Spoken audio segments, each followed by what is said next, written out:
Before it is a spire, it is a silhouette, a dark pyramid against a vast, mutable sky, anchored in a bay where the sea breathes with terrifying force. Mont-Saint-Michel appears as a miracle, a dream of medieval faith thrusting granite and Gothic arches toward heaven. For centuries, this was its sole identity, the luminous goal of pilgrims who risked their lives crossing the treacherous sands, drawn by the legend of an archangel who pierced a bishop's skull with a divine finger to command its creation. It was a fortress of God, unconquered by English armies during the 100 Years' War. Its very isolation, a shield forged by Europe's highest tides. This island was a microcosm of the celestial order.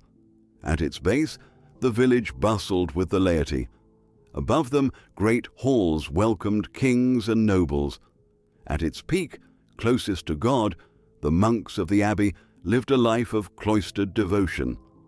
Inside its scriptorium, the city of books, they copied not only the word of God, but the works of Aristotle, their intellectual labor making the Mount a beacon of knowledge in a dark age. Its wealth, drawn from the offerings of the faithful and the patronage of dukes and kings, was poured back into stone, each new chapel and buttress a testament to its spiritual and worldly power. But every sanctuary casts a shadow. The very feature that made it a sacred refuge, its inaccessibility, also made it the perfect cage. The French Revolution, in its secular fury, extinguished the Abbey's light. The monks were cast out, and the island was grimly rechristened Mont Libre, Free Mountain. It became a prison, the Bastille of the sea, a cold, damp hell for political dissidents, priests, and criminals. The glorious refectory where monks once chanted was filled with the groans of the condemned. A monstrous wooden treadwheel, once used to haul supplies, was now powered by the shuffling feet of prisoners. The Archangel's holy mountain had become a monument to human misery, a history so grim that it was nearly erased from its heroic narrative. The rock endured its damnation for nearly a century until writers like Victor Hugo rallied the conscience of France to demand the prison's closure. Slowly, painstakingly, it was resurrected. The 19th century began the work of restoration, and in 1979, the world declared it a treasure of humanity. Today, the pilgrims have returned as tourists, 3 million a year, and a small community of monks once again chants vespers within its walls. A modern dam now helps the sea reclaim the bay from centuries of silt, a multi-million-euro effort to preserve its island soul. Mont-Saint-Michel's enduring lesson is written in its dual history, a singular place that embodies both humanity's highest aspirations and its capacity for calculated cruelty, forever caught between the tide and the sky. The image of Mont-Saint-Michel is etched into the global consciousness as a singular marvel of faith and architecture. It is the quintessential pilgrimage site, a wonder of the Western world that seems to rise from the sea itself, a fantasy castle crowned by the golden figure of the Archangel Michael. For nearly 1,000 years, its story has been one of divine inspiration and human tenacity. We know the legend of Bishop Abbey, whose skepticism was answered by the Archangel's burning touch, compelling him to build a sanctuary on this lonely rock. We picture the Michelots, medieval pilgrims, trekking across treacherous tidal flats, risking their lives in the quicksand and racing the galloping tide to reach the safety of the island's fortified walls. This narrative is one of vertical aspiration. At its base, a bustling secular village served the pilgrims. Above, the Abbey's grand halls hosted kings and nobles, and at its summit, cloistered from the world, the Benedictine monks pursued a life of prayer and scholarship. It was the city of books, a brilliant center of learning whose scriptorium produced some of Europe's most beautiful illuminated manuscripts. Its architecture, evolving from robust Romanesque to the soaring, delicate Gothic of the merveille, the marvel, tells a story of ever-increasing ambition, wealth, and spiritual confidence. This is Mont-Saint-Michel as a symbol of light, a fortress of God that stood unconquered, a testament to a faith that could literally move mountains of granite. However, this radiant history conceals a darker, colder counter-narrative that is fundamental to the monument's survival. Behind the brilliant facade of the pilgrimage church lies the shadow of the state prison, a history so grim it was deliberately obscured for generations. The island's greatest strategic asset, its near-perfect isolation, made it not only a sanctuary, but also an inescapable cage. The transformation began subtly under the monarchy, with King Louis XV famously imprisoning inconvenient figures in an iron cage within the Abbey's walls in the 15th century. But it was the French Revolution that systematically repurposed the Mount's soul. In 1791, in a surge of anti-clerical fervor, the revolutionary government expelled the last of the monks and officially designated the Abbey a state prison. The name Mont-Saint-Michel was abolished, ironically replaced with Mont Libre, Free Mountain. The holy site became the Bastille of the Sea, a repository for those deemed enemies of the new order. The first wave of prisoners included over 300 priests who refused to swear allegiance to the civil constitution of the clergy. They were crammed into the sacred spaces, the glorious Knights' Hall and the refectory transformed into squalid dormitories. For the next 73 years, the Abbey served as one of France's most dreaded prisons. Its population shifted with the political tides, housing royalists, Jacobins, and later political prisoners under Napoleon and subsequent regimes. The conditions were abominable. The granite walls wept with moisture, the cold was relentless, and the former monastic cells became dungeons. To haul supplies up the rock, the prison operated a monstrous wooden treadwheel, a 5-meter-wide device powered by the endless Sisyphean shuffling of shackled prisoners.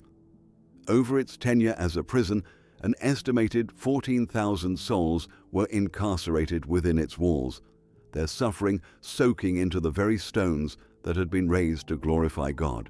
Paradoxically, this period of desecration is precisely what saved Mont-Saint-Michel from annihilation.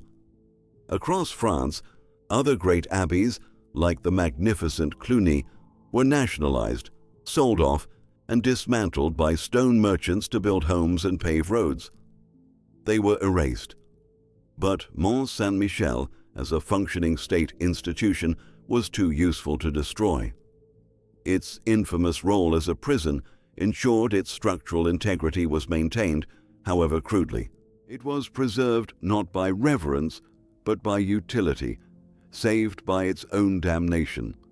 It wasn't until a public campaign championed by luminaries like Victor Hugo, who decried the cage for beasts on the sacred mount, that the prison was finally closed in 1863. The site was a ruin, but it was a whole ruin.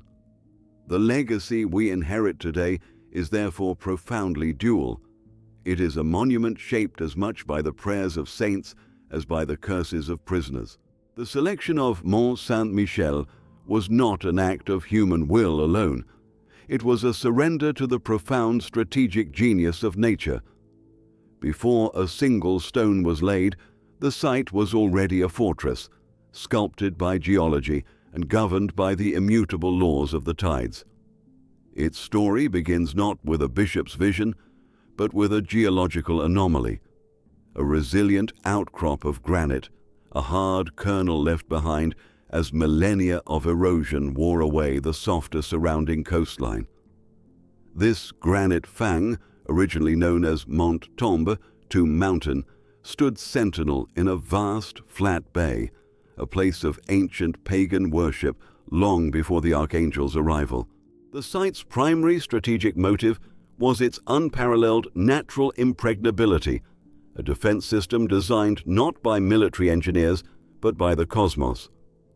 The Bay of Mont-Saint-Michel is the theater for some of the most dramatic tides in Europe, with a vertical range that can exceed 15 meters between low and high water. Twice a day, the landscape is radically transformed. At low tide, the mount is landlocked, surrounded by an immense expanse of sand and mud stretching for kilometers. But this is no easy approach. The flats are a treacherous maze of channels and lises, pockets of deep, sucking quicksand capable of swallowing a horse and rider whole. The terrain itself is a weapon. The true spectacle, however, is the incoming tide. It doesn't seep in. It rushes, famously described as advancing at the speed of a galloping horse. The sea floods the bay, erasing the sandy plains and turning the mount into a true island, surrounded by a swirling, impenetrable moat. For any medieval army, this was a logistical nightmare and a psychological terror. A besieging force would be cut in half, its supply lines severed, its siege engines mired in mud, and its soldiers forced into a panicked retreat twice every 24 hours. Nature itself dictated the terms of engagement. This theoretical strength was proven in the crucible of the 100 Years' War. By the 1420s, the English controlled almost all of Normandy. Mont-Saint-Michel remained a lone, defiant bastion of French resistance. In 1423, and again in 1433-34, the English laid determined sieges, attempting to starve out the small garrison of knights. But the island's defenses held. The tides relentlessly frustrated English efforts, washing away their siege works and making any sustained assault impossible. The mount became a powerful symbol of French resilience, a holy place that God and the sea had seemingly made invulnerable. Its strategic location allowed it to punch far above its weight, a granite thorn in the side of the English occupation. Later, this same geography was repurposed for a darker strategic aim. The very features that made the mount an ideal sanctuary also made it the perfect prison. The liquid ramparts that kept enemy armies out were equally effective at keeping inmates in. An escape attempt was suicidal. A prisoner fleeing at low tide would face the vast, open killing ground of the flats, easily spotted and pursued. If they managed to evade guards, they still had to contend with the quicksand and the unforgiving race against the incoming tide. The powerful natural forces that had once protected the faithful were now turned inward, becoming instruments of punishment and despair. The strategic location of Mont-Saint-Michel is therefore the core of its dual identity, a place uniquely designed by nature for both divine refuge and inescapable confinement. Its destiny was written in the water and the sand long before it was ever carved in stone. The central motivation behind Mont-Saint-Michel transcends mere strategic calculation or royal decree. It is rooted in a mystery, a foundational legend so potent and visceral that it fueled a millennium of ambition. The driving force was not a committee's plan, but a purported act of divine violence. The story, recorded by monks in the 9th century, centers on Abbey, the bishop of the nearby town of Avranches, at the dawn of the 8th century. In the year 708, the archangel Michael, leader of God's celestial armies, appeared to the bishop in a dream, commanding him to build an oratory in his honor on the desolate granite peak then known as Mont Tombe. Aubert, a practical man of the church, dismissed the vision as a trick of the mind, a phantom born of exhaustion. The archangel appeared a second time, his command more insistent, yet the bishop remained paralyzed by doubt. The third visitation was entirely different. Frustrated by Aubert's mortal skepticism, the archangel abandoned gentle persuasion. In this final dream, he pressed his finger firmly into the bishop's forehead, a searing touch of divine impatience that burned through flesh and bone, leaving a permanent circular hole in his skull. When Aubert awoke, the dream was no longer an ethereal memory. Its proof was a physical wound, an undeniable, terrifying mandate from heaven. This dramatic and frankly brutal origin story became the engine of the entire enterprise. In a pre-scientific age, where the veil between the physical and spiritual worlds was thin, this was not just a story, it was proof. The legend's power was solidified by its primary artifact, Aubert's skull. The relic, with its distinct and inexplicable perforation, was preserved and venerated within the sanctuary. For medieval pilgrims, this was not a symbol. It was the tangible point of contact between God's most powerful warrior angel and a mortal man. To see it, to be in its presence, was to be close to a verifiable miracle. This single object transformed a remote rock into a premier destination, a place where heaven had physically touched the earth. The skull was the site's ultimate marketing tool and its theological cornerstone, promising divine favor and protection to all who made the arduous journey. This supernaturally charged motivation gave rise to an almost fanatical architectural ambition. The challenge was immense. How does one build a massive, complex abbey on the pointed peak of a solid granite cone? There was no flat ground, no natural plateau to serve as a foundation. A purely rational approach might have deemed it impossible. But driven by the divine command, the builder's faith manifested as breathtaking engineering ingenuity. Instead of leveling the peak, they embraced its verticality. They began by constructing a series of foundational crypts and support chapels, like the pre-Romanesque Notre Dame sous terre, that essentially clung to the rock face. These structures were not basements, but a man-made platform, an artificial ground level created in mid-air, upon which the massive weight of the main Abbey church could rest. This solution, requiring centuries of work and incredible skill, is the most profound physical evidence of the project's driving force. Every stone laid in this gravity-defying foundation was an act of faith, a testament to an ambition that refused to be constrained by the limitations of the natural world. The central mystery of Mont-Saint-Michel, therefore, finds its answer in a story of divine coercion, authenticated by a miraculous relic, and ultimately realized through an architectural audacity that remains awe-inspiring to this day. The exterior of Mont-Saint-Michel at its zenith was a masterclass in public messaging, a physical sermon in stone designed to be read and understood from miles away.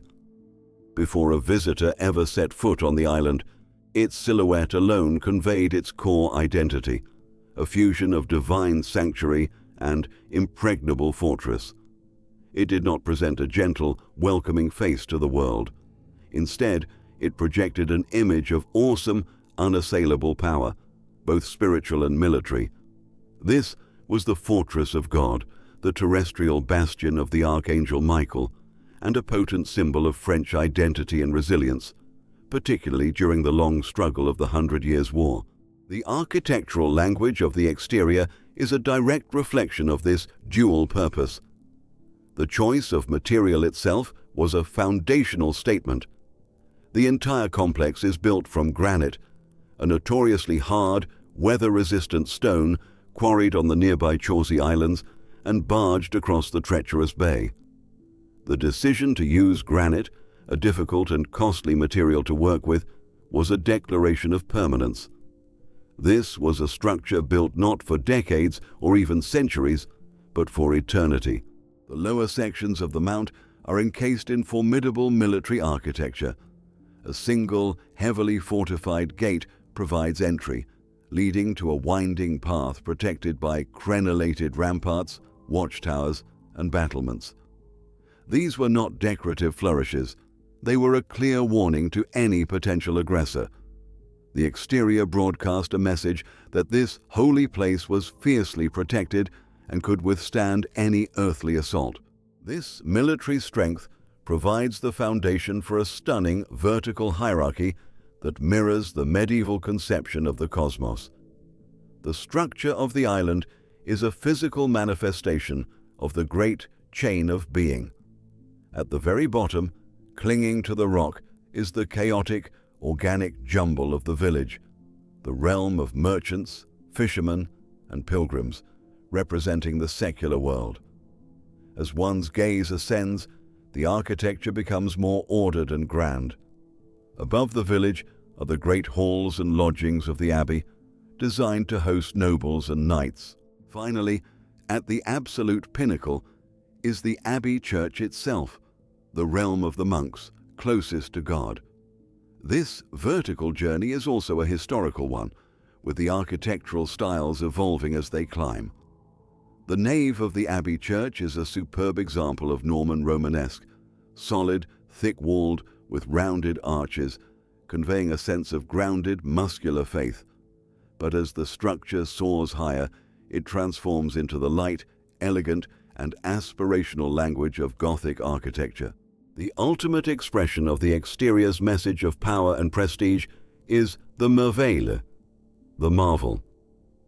Built on the sheer northern face of the rock in the early 13th century, this complex is a breathtaking feat of engineering. Financed by King Philip Augustus of France after his conquest of Normandy, it was a political statement as much as a religious one.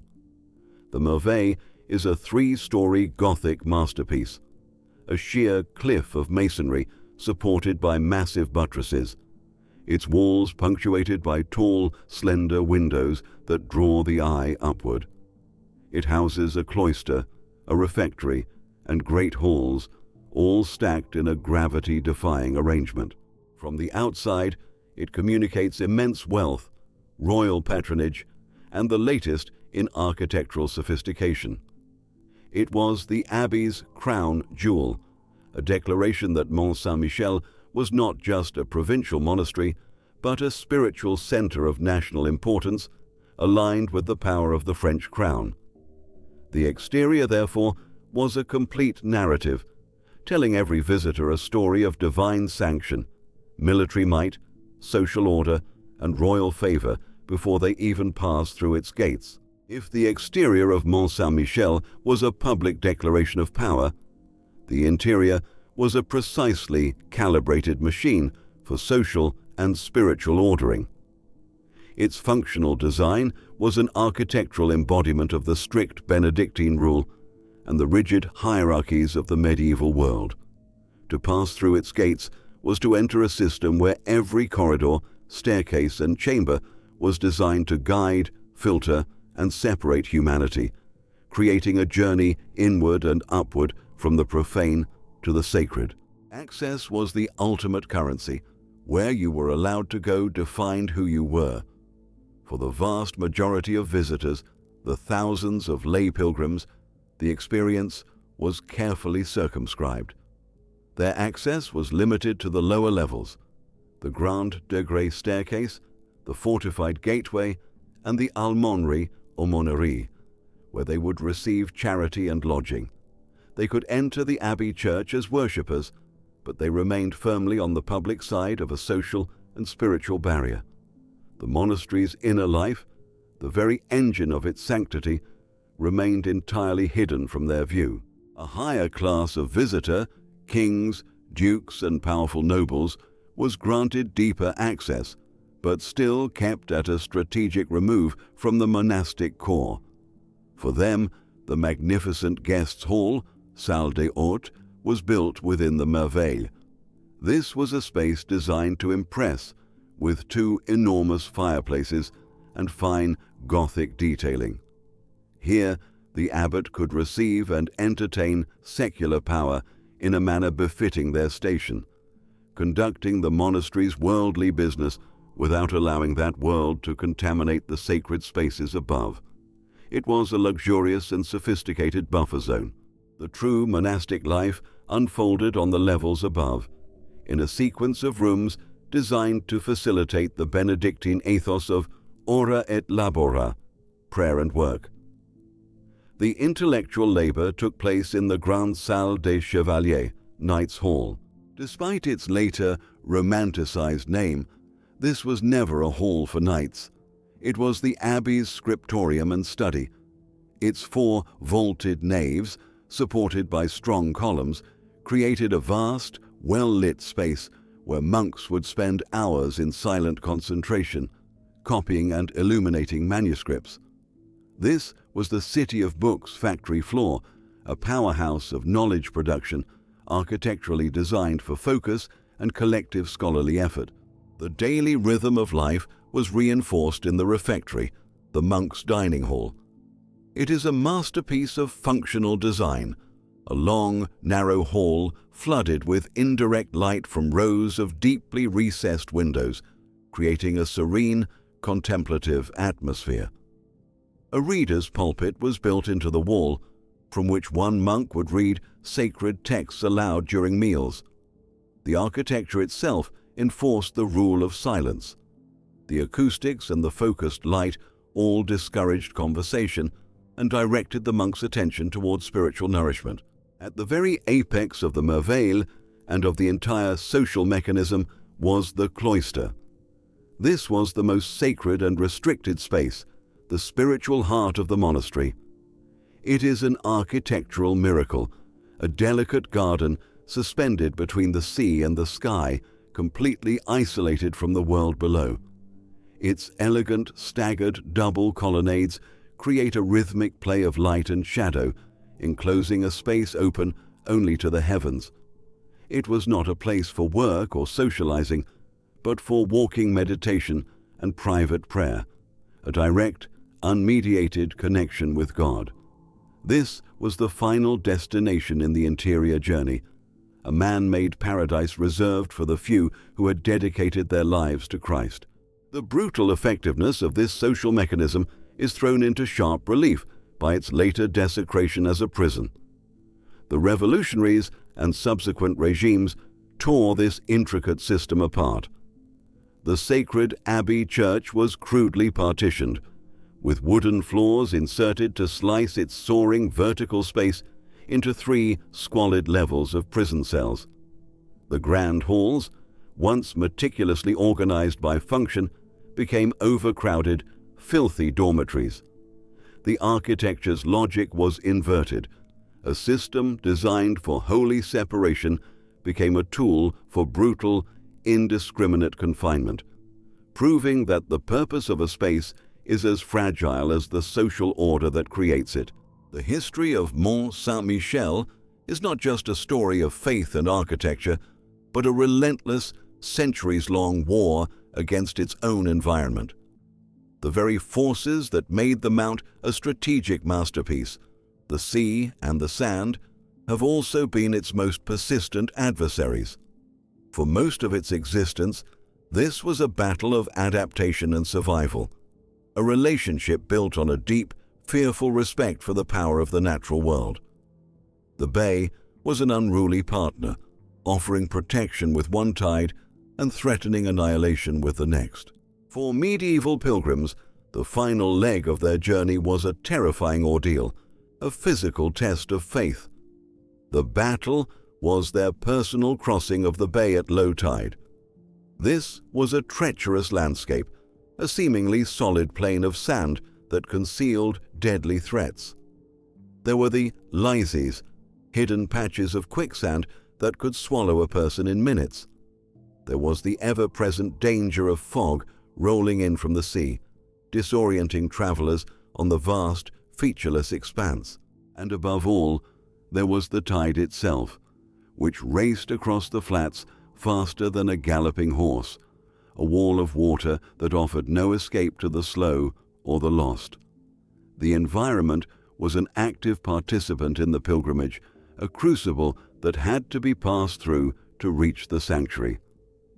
The Quesnon River, which empties into the bay, was another wild variable, its shifting channel famously defining the border between Normandy and Brittany, giving rise to the saying, "The Quesnon in its madness has put Mont-Saint-Michel in Normandy." This dynamic of fearful respect was shattered in the 19th century by the modern impulse to tame and control nature for the sake of convenience. As tourism replaced pilgrimage, the bay's dangers became a liability. The solution, implemented in 1879, was an act of brute force engineering, a solid, raised causeway. This nearly 2-kilometer-long dike road permanently tethered the island to the mainland, allowing for the easy passage of carriages and, later, cars. It was a triumph of industrial age logic, solving the problem of access once and for all. But in conquering the tide, the engineers had provoked a far more insidious enemy: silt. The causeway acted as a massive dam, disrupting the delicate hydraulic balance of the bay. For centuries, the powerful scouring action of the tides, combined with the flow of the Quénon River, had kept the waters around the mount deep and clear. The solid causeway blocked these natural currents. Sediment, no longer washed out to sea, began to accumulate relentlessly around the island's base. The process, known as poulderization, accelerated dramatically. Salt marsh grasses took root in the new mudflats, creeping closer each year, capturing more silt and consolidating the land. The bay was choking itself to death. The sea was retreating, and Mont-Saint-Michel was facing the ultimate existential threat: ceasing to be an island. It was on a slow, inexorable path to becoming a landlocked hill in the middle of a vast pasture, its entire identity, its very raison d'être, on the verge of being erased by an unforeseen ecological catastrophe of its own making. This looming disaster prompted one of the most ambitious environmental restoration projects in modern European history. Launched in the early 2000s, the $200 million plan was a declaration of surrender in the war of domination, and a new strategy of technologically assisted negotiation with nature. The project's two main weapons were a new hydraulic dam on the Quénon River and a new light footprint bridge. The old, suffocating causeway was torn down. The new dam is a marvel of engineering designed not to block water, but to strategically release it. It accumulates water from the river and the tide, then, at precise moments, unleashes powerful, controlled flushes that scour the built-up sediment away from the mount's foundations. In place of the solid dike, a new, elegant 760-meter-long bridge, or passerelle, was built on slender stilts. This design is crucial as it allows the sea to flow freely underneath, restoring the natural tidal currents and completing the reclamation of the bay. The battle to control the environment has come full circle. Having nearly destroyed the island's character through an arrogant attempt at total control, humanity is now using its most advanced engineering not to tame the sea, but to humbly invite it back, ensuring the mount remains a true island, forever defined by its magnificent struggle with the ocean. At the zenith of its power, from the 11th to the 15th centuries, life on Mont-Saint-Michel was a highly choreographed and perpetually bustling affair, a place where the rhythms of the heavens and the tides dictated a complex social calendar. It functioned as a spiritual metropolis, a fortress, a center of learning, and a commercial hub all at once, its daily operations a seamless blend of monastic austerity and worldly enterprise. The Mount's social calendar was governed by two distinct but interconnected clocks: the liturgical calendar of the Church and the Benedictine rule for the monks, and the commercial calendar of pilgrimage for the lay world. For the 50 or so Benedictine monks living in the Abbey, life was an unwavering cycle of prayer, work, and study, governed by the rule of Saint Benedict. Their day was structured around the 8 canonical hours, from matins before dawn to compline after sunset. The tolling of the Abbey's bells was the island's heartbeat, signaling the moments of communal prayer in the Abbey church. In between services, their time was divided. Some monks would labor in the scriptorium, the intellectual factory of the city of books, meticulously copying and illuminating manuscripts. Others would manage the abbey's vast estates and finances, a significant enterprise that included lands and priories across Normandy and even in England. This monastic community was the island's spiritual and administrative core, a disciplined, self-contained world operating at a remove from the masses below. Down in the village, life was dictated by the ebb and flow of pilgrims. Major Christian festivals, especially Easter and the feast day of the Archangel Michael on September 29th, saw the island's population swell dramatically. Thousands of Mikelos, pilgrims from across Europe, would converge on the bay. Their arrival was a key ritual. Having survived the perilous crossing of the sands, a journey often seen as a penitential act in itself, they entered the fortified town as a flock. Inside, the single winding street, the Grande Rue, was a chaotic, vibrant marketplace. This was where the sacred and the profane met. The village thrived on a sophisticated tourism-based economy. Innkeepers offered food and lodging, while merchants sold religious paraphernalia and, most importantly, souvenirs. These were not mere trinkets. They were essential proofs of a completed pilgrimage.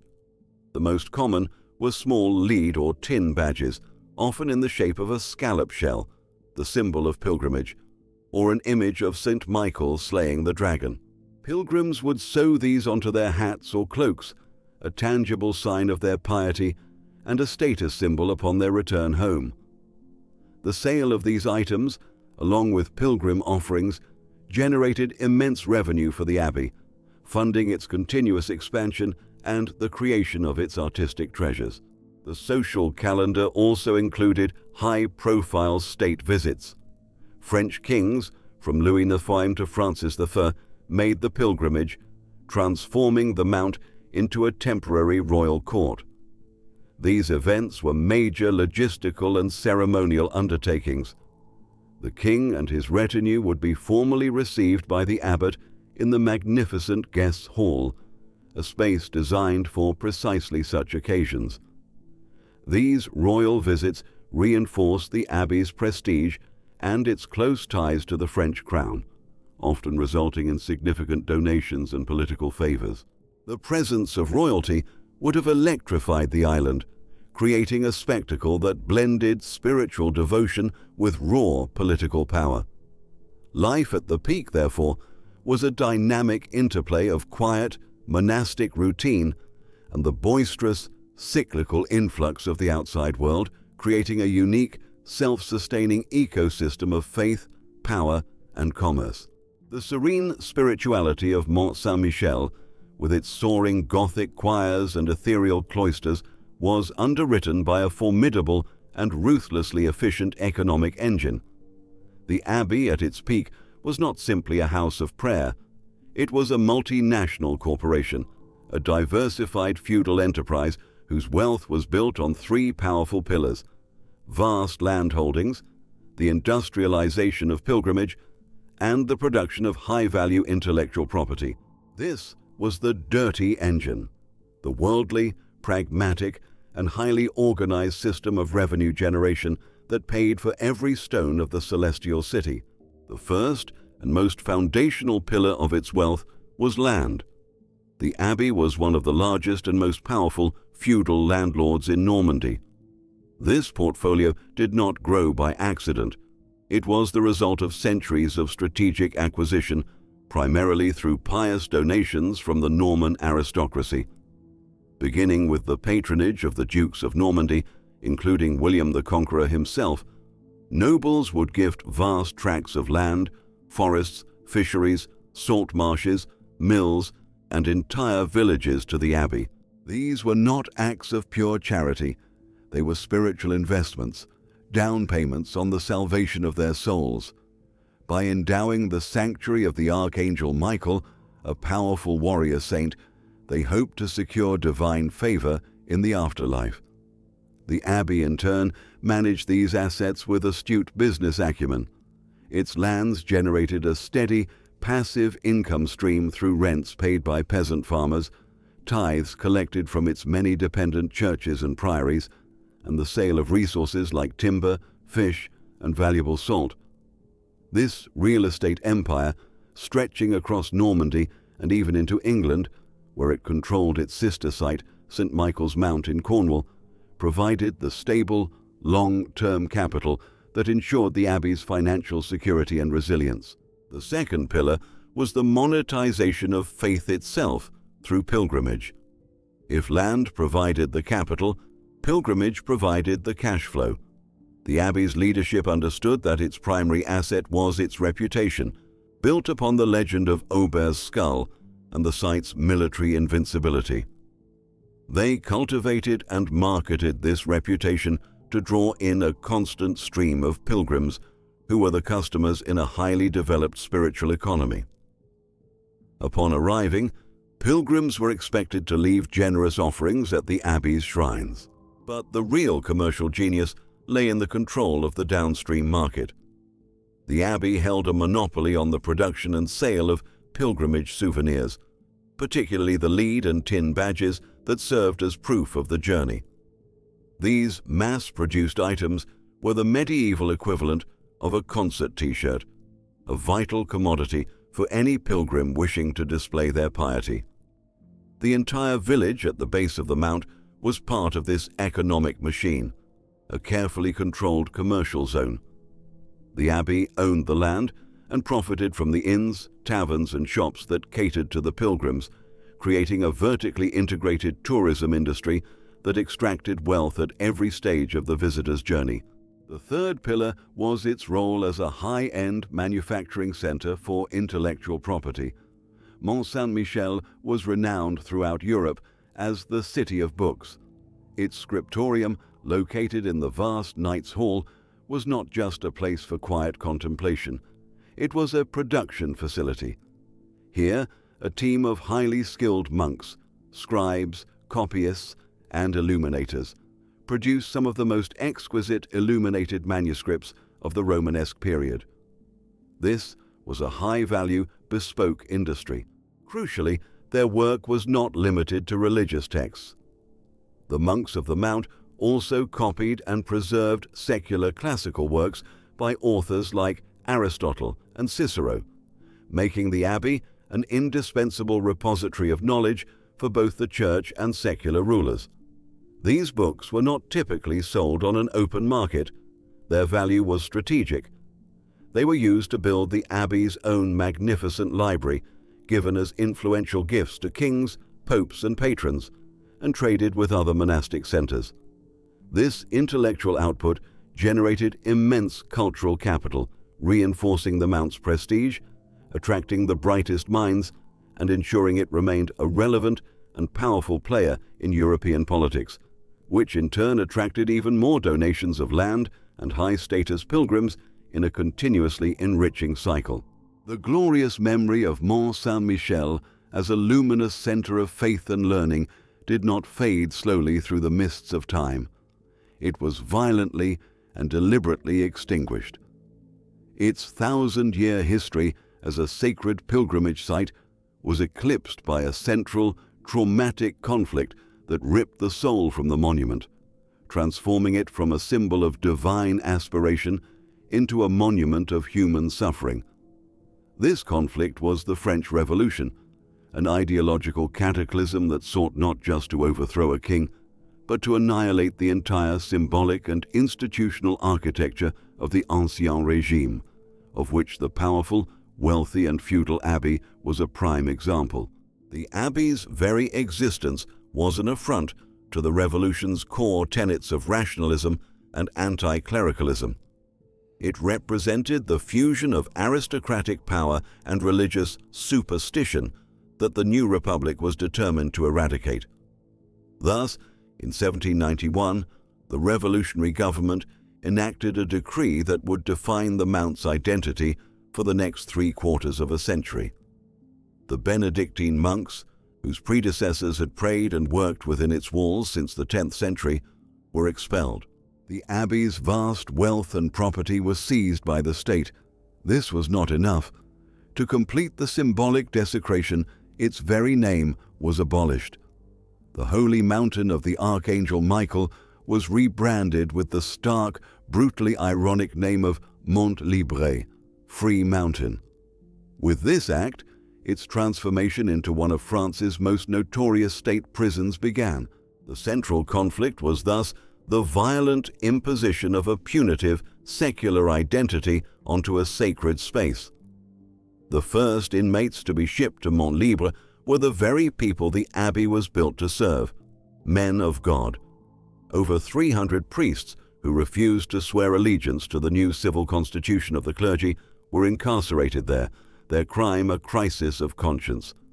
They were the first wave in a tide of prisoners that would flow in and out with the shifting political currents. Soon, they were joined by royalist aristocrats, counter-revolutionaries, and then, as the revolution devoured its own, by radical Jacobins who had fallen from favor. Under Napoleon and the subsequent monarchies, it became a dumping ground for political dissidents of every stripe. The island's perfect isolation, once a divine gift that protected it from armies, was now its most valuable asset as an inescapable cage. This new function, physically and spiritually, overwrote the Abbey's original purpose. The architectural grammar of sanctity was twisted into a language of punishment. The soaring Abbey church, a space designed to draw the soul upward toward God, was brutally disfigured. Thick wooden floors were hammered into its Gothic arches, slicing the nave into 3 squalid, lightless levels of cells. The magnificent Knights' Hall, once the vibrant scriptorium where the City of Books was born, became a workshop for prisoners, its noble vaults echoing with the sounds of forced, monotonous labor. The most potent symbol of this dehumanization was the massive wooden treadwheel crane. Installed in the 19th century to haul supplies up the rock, it was powered by the endless Sisyphean march of the prisoners themselves, their bodies turned into living cogs in the machinery of their own confinement. For nearly 75 years, from 1791 to 1863, this was the dominant reality of Mont-Saint-Michel.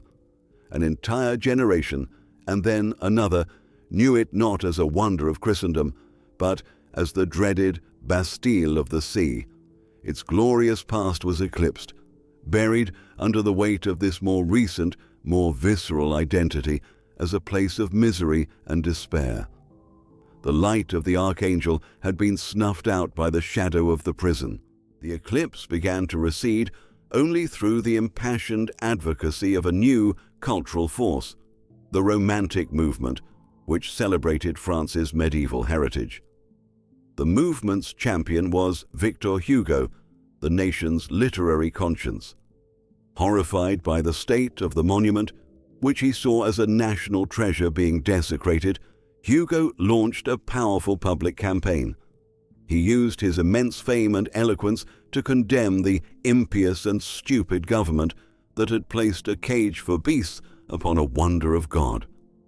His writings awakened the French public to the shame of the situation, forcing them to see past the prison and remember the glorious abbey that lay beneath. His efforts were successful. Public pressure mounted, and in 1863, the Emperor Napoleon III officially closed the prison.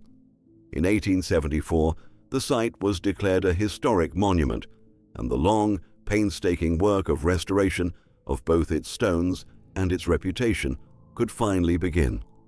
The prison era had ended, but its memory was now permanently fused to the Mount's identity, a dark but essential chapter that explains its survival and deepens its complex, tragic, and ultimately triumphant story. The fall of Mont-Saint-Michel was not a single, dramatic event, but a slow, grinding process of attrition, an arithmetic of decline where subtractions consistently outpaced additions over centuries. The practical reasons for its decay were a fatal combination of ideological shifts that crippled its income, followed by a period of deliberate, state-sponsored neglect that savaged its physical form. The process began not with a bang, but with a slow leak in its financial foundations. The first major blow was the Protestant Reformation in the 16th century. This theological earthquake directly attacked the economic pillars of the Abbey. The Protestant rejection of the veneration of saints and angels, the efficacy of pilgrimages, and the trade in relics struck at the heart of Mont-Saint-Michel's business model. For centuries, the Abbey had thrived on a steady stream of pilgrims whose donations and purchases fueled its economy. As Protestantism spread across northern Europe, this stream dwindled to a trickle. Simultaneously, the Abbey began to lose its political currency. During the wars of religion and the rise of absolute monarchy, the French crown's priorities shifted.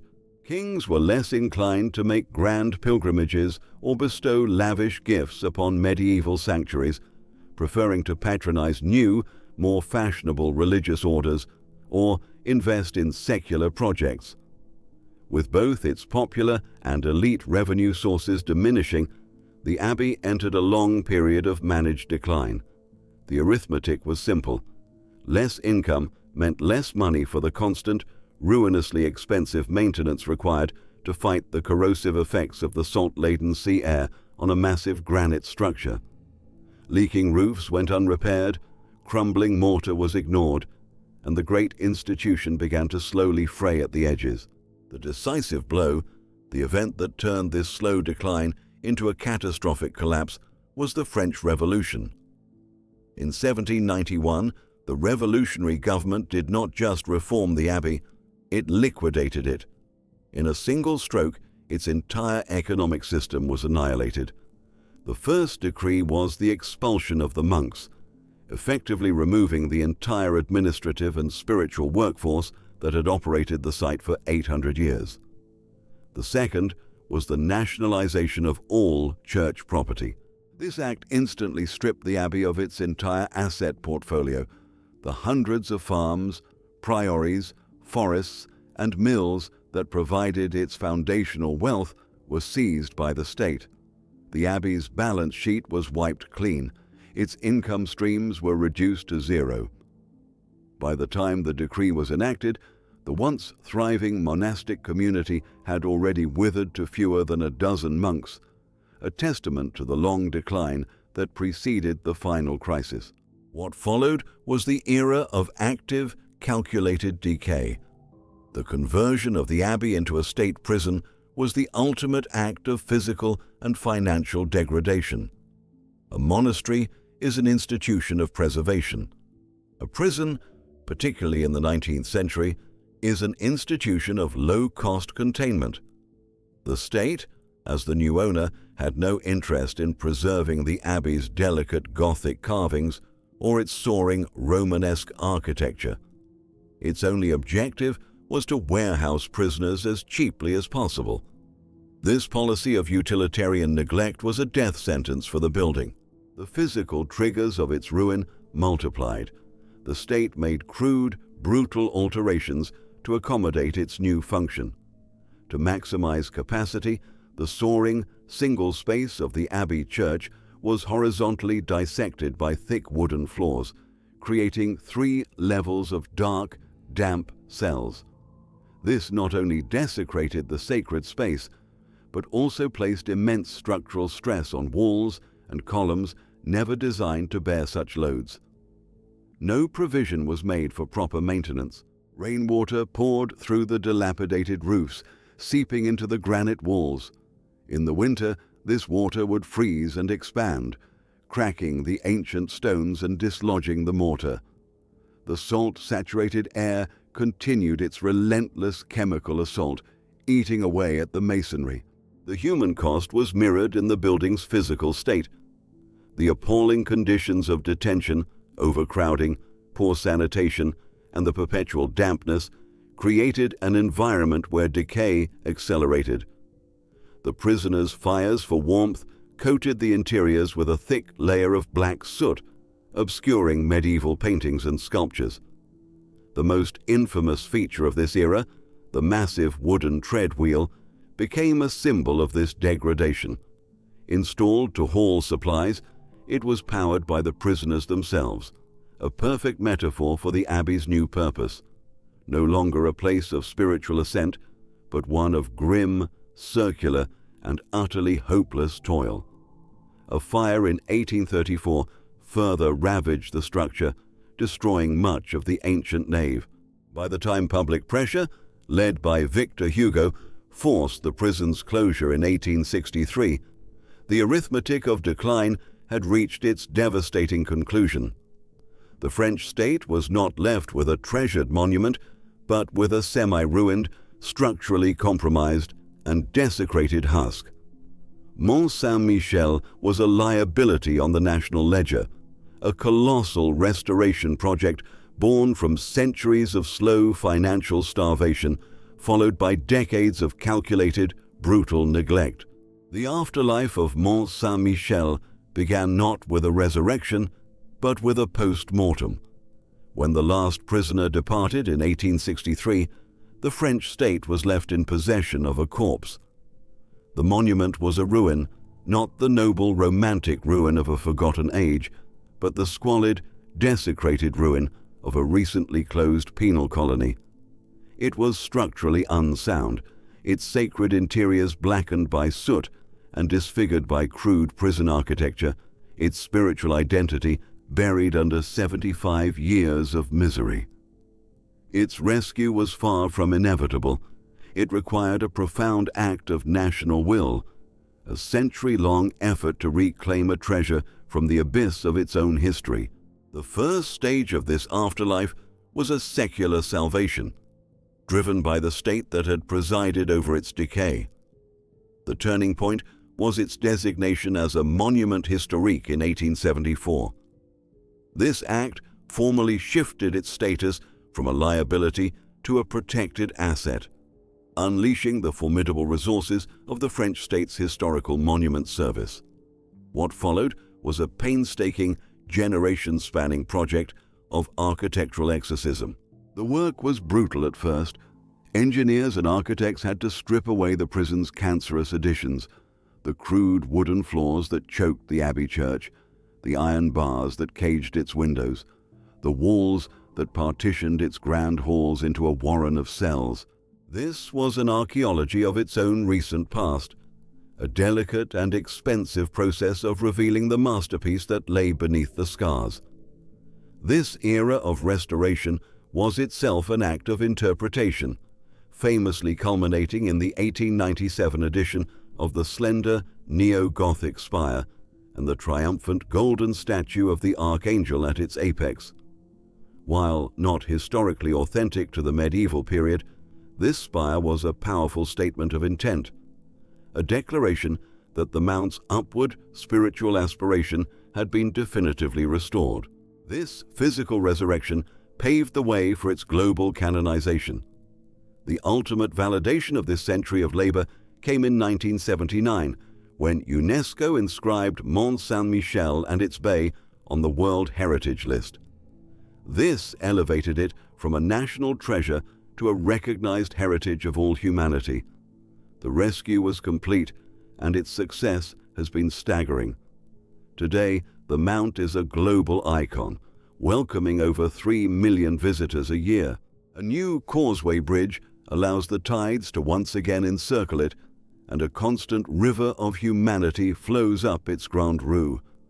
The modern pilgrims come armed not with staffs, but with selfie sticks, and the village's economy once again thrives on selling souvenirs, albeit to a global, secular audience. Yet, this triumphant narrative of rescue is inextricably twinned with the reality of profound and irreversible loss.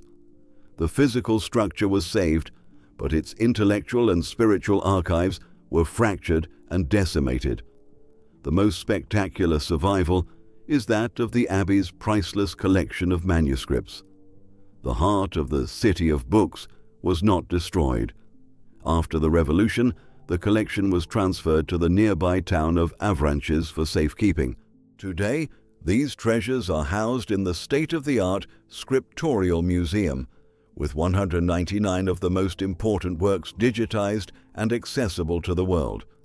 But this very act of preservation represents a form of loss. The soul of the library has been separated from its body. The books are safe, but they no longer live in the scriptorium where they were created, nor in the library where they were studied. A more brutal and final loss occurred on June the 6th, 1944. During the Allied invasion of Normandy, the nearby town of Saint-Lô, which housed the departmental archives, was almost completely destroyed by bombing. In the ensuing fires, centuries of the Abbey's administrative and financial records, the charters, deeds, account books, and legal documents that detailed its day-to-day operations as a great feudal power, were turned to ash. This created a black hole in the historical record. While the beautiful religious manuscripts survive, the mundane, essential paperwork of the dirty engine that funded it all is largely gone forever. We have the art, but we have lost the receipts. In the midst of this modern afterlife of mass tourism and archival loss, a quiet miracle has occurred. In 2001, after 210 years of silence, a monastic community returned to the Abbey. A small, mixed-gender group from the monastic fraternities of Jerusalem now resides at the Peak, their lives dedicated to prayer in the heart of the tourist whirlwind. They are a symbolic presence, not the powerful Benedictine engine of old, but a flickering candle relit in the sanctuary. Their daily chants, often audible to visitors in the Abbey church, are a poignant reminder of the Mount's original purpose. The afterlife of Mont-Saint-Michel is therefore a complex tapestry, a stunningly successful physical rescue that has created a global phenomenon, yet one forever haunted by the ghosts of its prison past and the irretrievable loss of its written memory. The body has been saved, but its story can never be fully whole again. The ultimate lesson of Mont-Saint-Michel is not written in its granite walls, but in the invisible layers of meaning that have been inscribed, erased, and rewritten upon them for 13 centuries. The monument, as we see it today, is a profound palimpsest, a physical record of humanity's shifting values.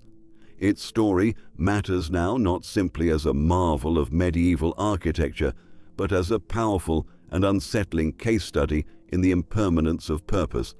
It teaches a core philosophical lesson that the meaning of our greatest creations is not inherent in their design, but is a fragile, fluid, and often brutally contested projection of the age that occupies them.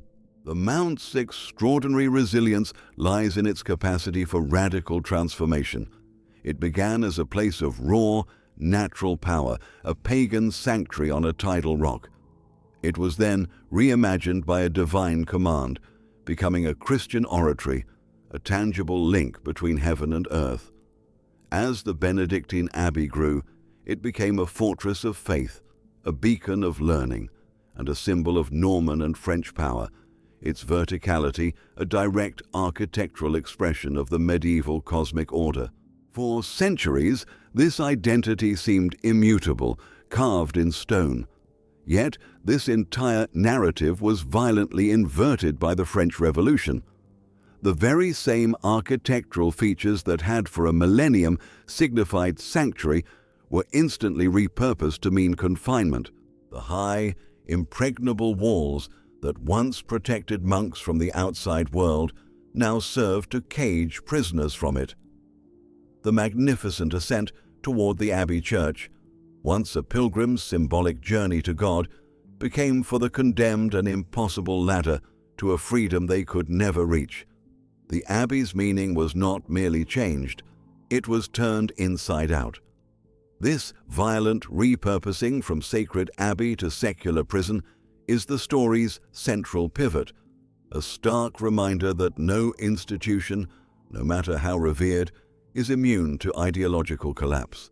Its final transformation into a global cultural icon, a UNESCO World Heritage Site mobbed by millions of tourists, is simply the latest layer of meaning.